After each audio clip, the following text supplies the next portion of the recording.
యాకోబు గారు, నువ్వు నన్ను కొట్టినా సరే నాకేం కావాలి నీ దగ్గర నుండి? ఆశీర్వాదం కావాలి. నాకు అది ఇచ్చే నువ్వు ముందు బయలుదేరు. అలా ఉన్నావా మనం ఇప్పుడు? అలా కూర్చొని నా సమస్యను తీర్చాలి.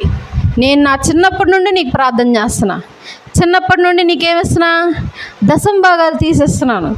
చిన్నప్పటి నుండి నువ్వు చెప్పిన ప్రతిదీ నేను భయముతోను భక్తితోనూ ఉంటున్నా. కాబట్టి నువ్వు నన్ను ఏం చేయాలి?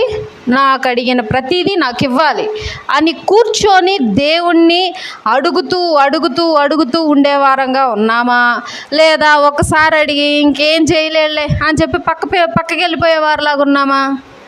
యాకోబు గారు ఆ నొప్పి ఏది తొడగూటు పక్కకు తొలగినా సరే ఆ నొప్పితో అంతే ఉండి ఆయన ఆశీర్వదించేదాకా వదల్లా. ఇకప్పుడు ఆయన అన్నాడు, నీ పేరేంటి అని అంటే, నా పేరు యాకోబు. అయితే ఇక నుండి నువ్వు యాకోబు అని పిలువబడవు, నీ